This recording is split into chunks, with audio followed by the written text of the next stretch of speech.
Today we're going to make beef enchiladas. These are a little bit different than a normal roll up the tortilla with the meat inside and red sauce on the top. So you'll see how we're going to make them today. Okay, I'm using ground beef and it's fairly lean. In order to make ground beef really tender, there's a way to do that. And you put the ground meat in a bowl. You add, in the recipe it says a half a teaspoon of baking soda and a teaspoon of salt, and you combine it all together and let the meat sit for about 20 minutes. And then we're going to brown it. So at this point we're going to brown the meat in a skillet, and it makes it a little more tender.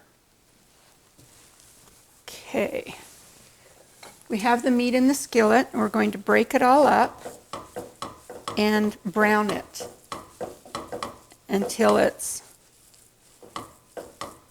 no longer pink.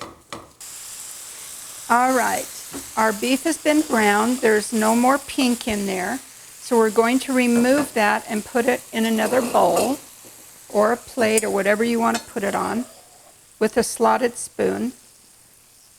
Whatever grease or oil is there, kind of just slot it out, because you're going to cook the onions, the jalapeno peppers, and the spices in that oil that's left from the meat. Of course, if you're using very lean meat, you won't get a lot of oil.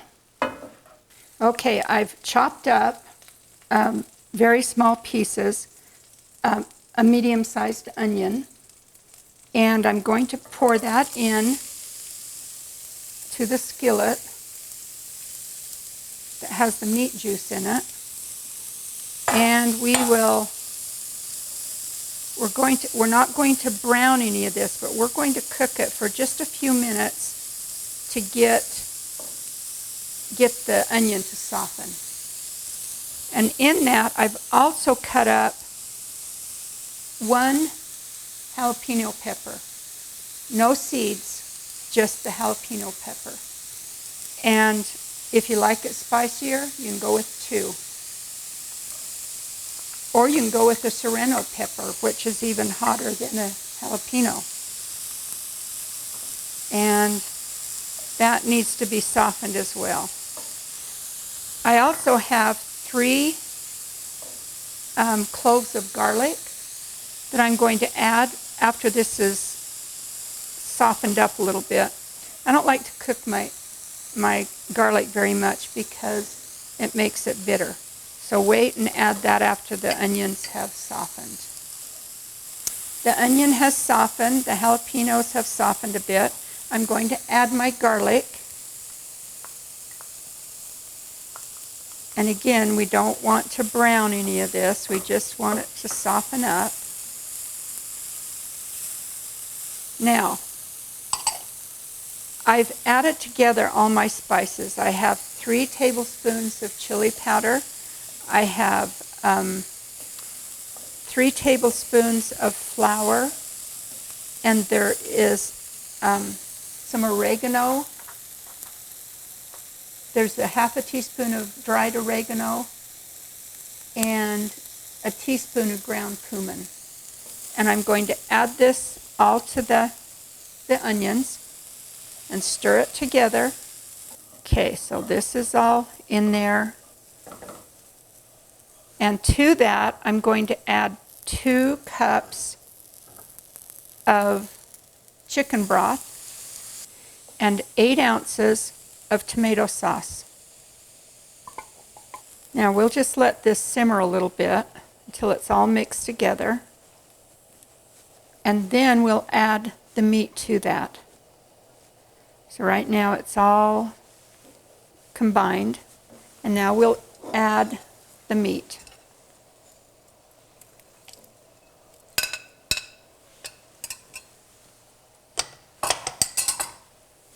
And you know, if you eat chili has con carne. This is basically con carne without the beans. And so this is a little different enchiladas than I've made before, but I've made it and I liked it, so I'm making it for you. Okay, I've cooked this for approximately 14 minutes. And at that point, you want to taste it. Because if you want a little more kick, then you might want to add some more jalapenos or maybe some more chili sauce, whatever you would like. You want it to be, if you like spicy, you want it to be pretty spicy in here. Because once you add the cheese to it, it goes, it's a little more mild. So if you want it spicy, add your jalapenos in there to get them to go. Now we're going to put this over and assemble the enchiladas now. I'm using white corn tortillas, and they're at least, you want to get the bigger size. I believe they're 7 inches, 6 inches, something like that. And in order to roll these, they need to be softened. So what you want to do to soften them is put them in a bowl, or you can put them in this container, and you want to take some oil and just put the oil on them, both sides. Now I had oil on the ones that were already in there, so it'll put it on both sides. And it takes 10 of these tortillas to fill a 9 by 13 pan. Okay, so we've got oil on them. Now we're going to steam them with the oil, and we'll put them in a microwave for 1.5 minutes. I don't know if you can see the steam coming off of them, but they're steaming now and they're very soft. So that's what we want them to be in order to roll them up. So find a place to lay it down. We're going to add about 2 tablespoons of cheese.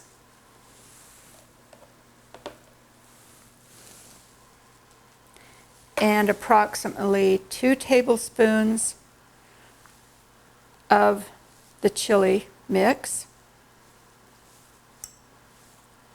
Okay, and then we're just going to roll these up, being careful not to burn your fingers, and lay them in there. We'll do another one. Takes about 5 across this way and then another 5. So you've got 10. Always put the seam side down so that they won't come unrolled. All right, we've filled all of these and put them in the pan, and the rest of the sauce we're going to pour over the top. And you try to make sure that you're getting it on all of them. When it bakes, the tortillas kind of go crunchy, and I'll show you how to put the cheese on too. Now, you could add things to this. You could add corn. You could add beans if you wanted to. You could add olives, sliced olives.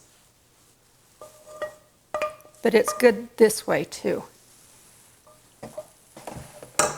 Okay, so you have all of that on top.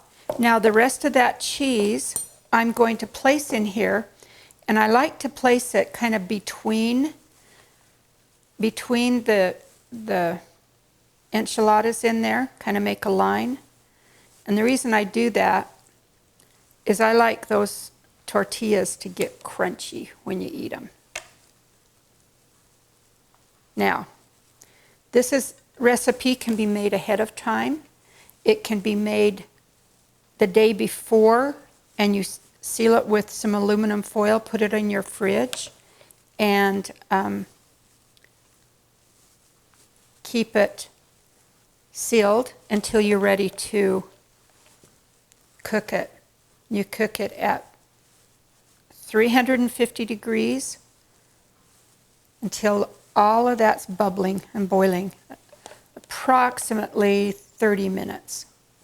Okay, our enchiladas are in there. They're done. We've got the cheese on the top. I'm going to put the tin foil over the top, and seal them up so that they can be cooked tomorrow. And like I say, 350 degrees. Check them after 15 minutes. If they're not bubbling and boiling and the cheese is all melted, then you're okay. Then take the tin foil off and kind of brown up the cheese on the top until they're all done and gooey looking. Thanks.